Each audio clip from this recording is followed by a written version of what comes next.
Welcome to The Explainer. Today, we're going to look at the Quran from a really different angle, not just as a book of stories, but as a kind of operational manual.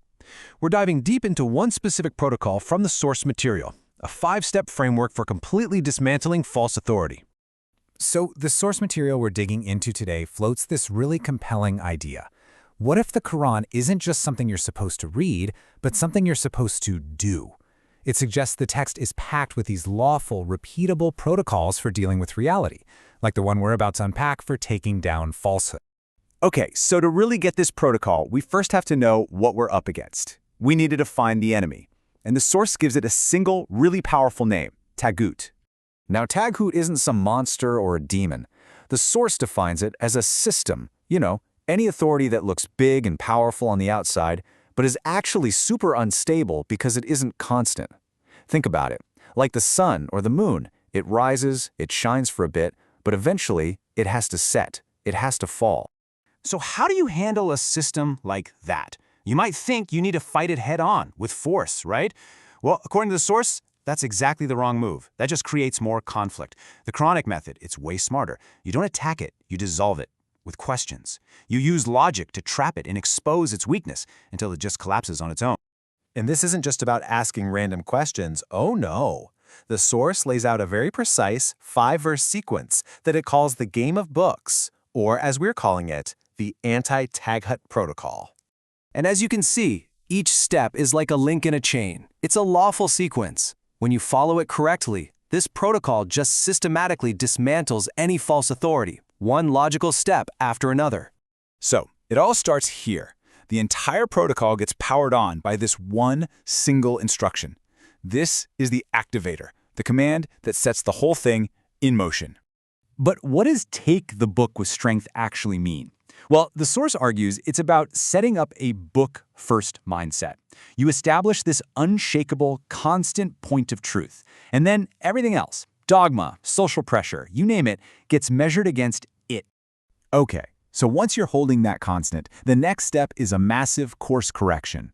We follow the example of Ibrahim here. It's a very deliberate turn away from all those setting, temporary, false authorities.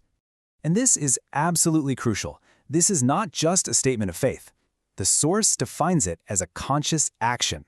You're literally switching your orientation, tuning out all the distractions, and locking onto the unchanging source of reality. And doing that is what makes you eligible for the incredibly powerful next step. Once that orientation is locked in, a universal law gets triggered. And according to the source, this isn't some vague hope or a promise for the distant future. It's a direct, lawful consequence that happens right then and there. But here's the twist. This inheritance isn't about land or property. It's about inheriting authority over reality itself. It's like you gain the ability to see and act with total clarity. And that status is only granted to those who align with the constant originator, not with all the things that are designed to set and fall. Step 4 is where we get strategic.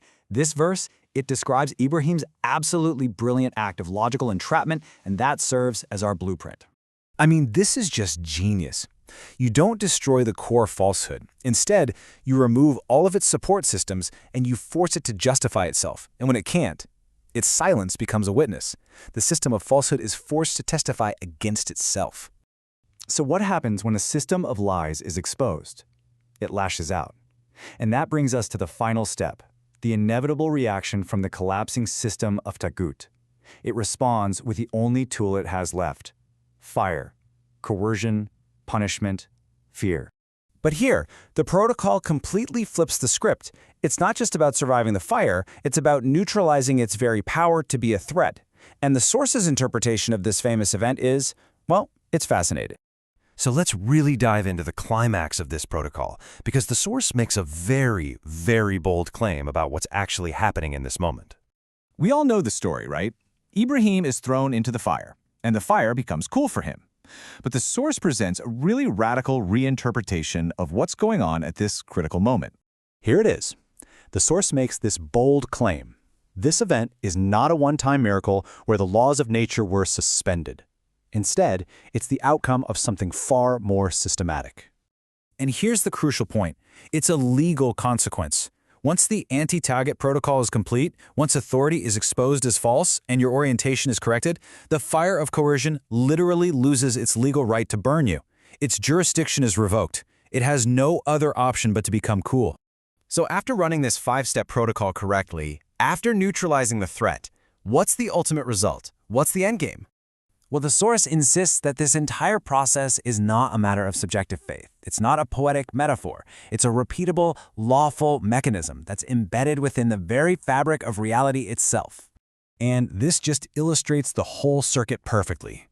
It's a closed loop where each step lawfully and inevitably leads to the next, starting with holding the book and ending with the total collapse of falsehood. And that leaves us with this final question to chew on. If this protocol is a universal law, just like gravity, and not just a matter of belief, what does that change about how we view authority, truth, and the incredible power of a single, well-aimed question?